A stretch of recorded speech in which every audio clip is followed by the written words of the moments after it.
أهلا وسهلا فيكم مرة ثانية معنا بحلقة جديدة من كلام دراجات. قطعنا عنكم شوية وقت بس كنا كثير معجوقين. اليوم حنحكي شوي شيء مختلف.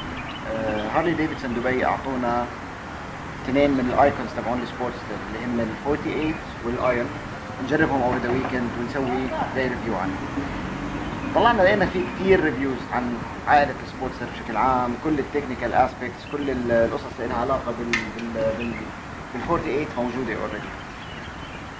بنحن بالرايت داني عماله صار يعطيني شوية هيستوري عن ال 48، وصراحة كانت بالنسبة لي معلومات كثير جديدة، أول مرة بسمع فيها. لانك ختيار. لأني ختيار، فمع إنه هاي المعلومات للختايري أكثر لأنها كثير قديمة.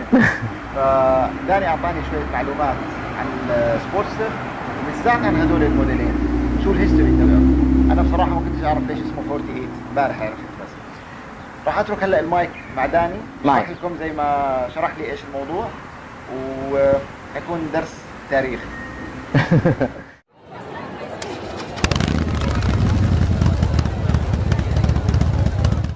طيب يا بركات، خلينا نحكي شغله كثير مهمه قبل كل شيء للعالم لحتى يعرفوا عن ال 48. 48 كبايك اول ما طلعت بال 2010.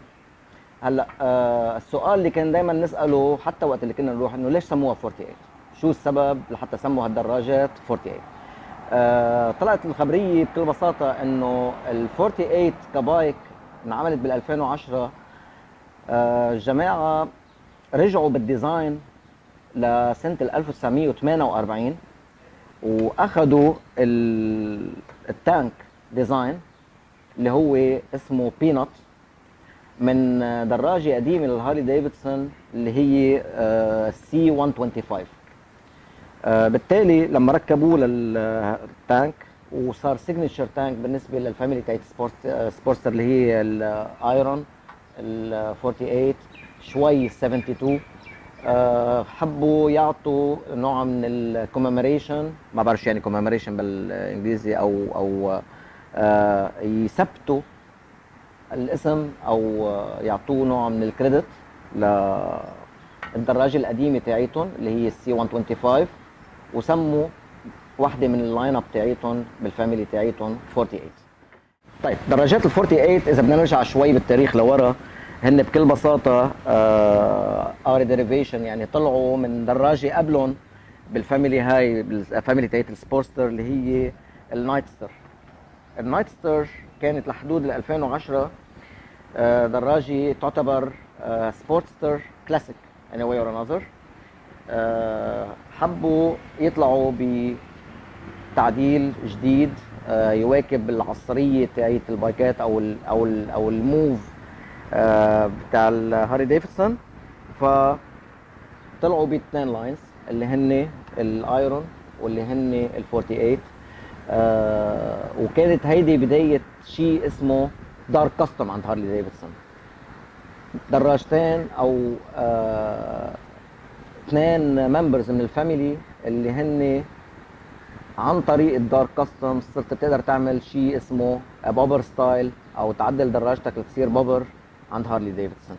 هلا من المعلومات اللي انا اعطيتها لحسن كمان واللي كانت شوي اتراكتيف هي النيو 2019 لاين اللي نزلوه واللي سموه سبيشال. هلا هارلي ديفيدسون اللي سموه سبيشال في قصه من وراها، يعني مش هيك كلمه سبيشال طلعت، مش لانه زادوا هاندل بار وعملوه بلاكت اوت ورفعوا الكاباسيتي تاعت الانجن ل 1200 سموه سبيشال. لا، ما هيك الخبريه، لانه كانوا بيقدروا يعملوها ويسموه ايرون 1200. بس كلمه سبيشال يا جماعه الخير بكل بساطه اجت من ورا هالسكيم هيدا. حسن شلي الهلمت تاعتك شوي. بليز بليز حسن بليز. اوكي، شغل له موسيقى حزينه.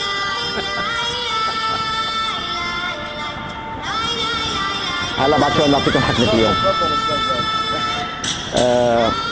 الديزاين هيدا تبع السبيشال اجا نوعا ما من تثبيت لفترة تاريخية مرقت فيها الهارلي ديفيدسون اللي هي ال AMF era.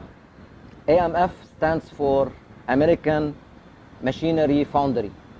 والقصة تاعيتها هي انه سنة 1979 هارلي ديفيدسون فلسوا. they went broke out.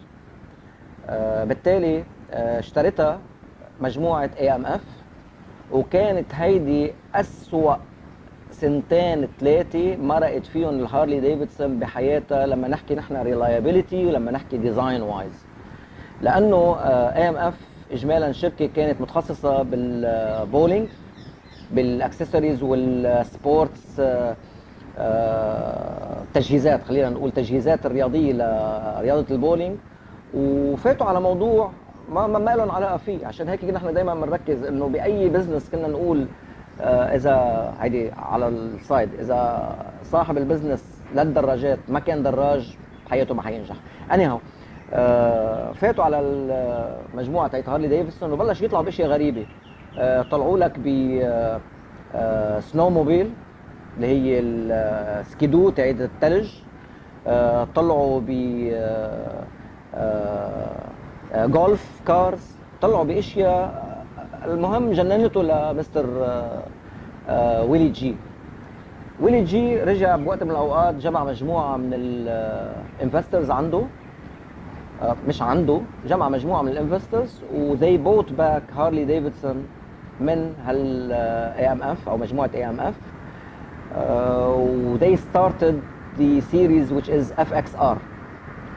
الاف اكس ار كانت بوم من هارلي ديفيدسون، ومن وقتها ونحن بنعرف هارلي ديفيدسون مثل ما شايفينها هلا.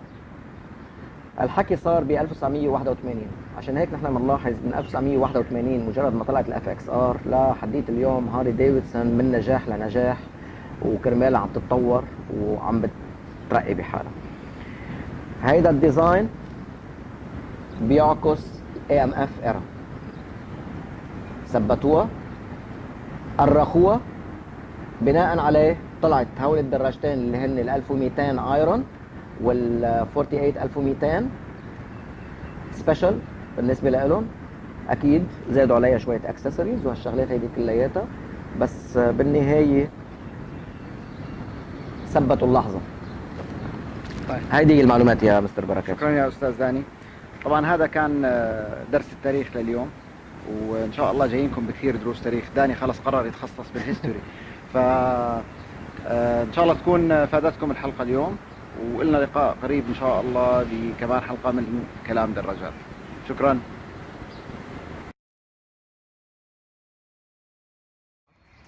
ال 48 من احلى الدراجات اللي نزلتها هارلي ديفيدسون، غير انه حجمها كومباكت وقابله للتعديل وقابله للتظبيط. في شغله كنا عم نحكي فيها هذيك المره بوكاله هارلي ديفيدسون، هي انه ما في حدا بلش ب 48 وبعد 10 سنين 20 سنه طلع على اي دراجه ثانيه وباع على ال 48 ما ندم. ال 48 is a bike to be kept، واي دراج هارلي ديفيدسون كروزنج ستايل اشترى 48 يخليها، بلش بدراجه ثانيه ال 48 حيرجع لها دراجه بتبقى، دراجه بتتعدل، دراجه بتنحط at the end of the day على جنب بس ليطلع فيها كزدوره ويفرجي مهاراته بالبوبرين.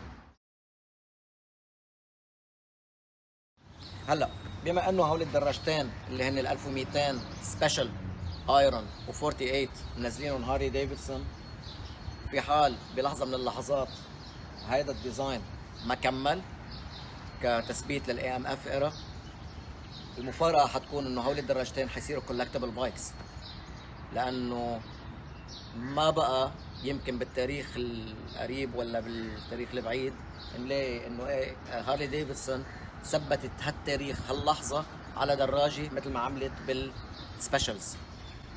فكمان معلومه زياده.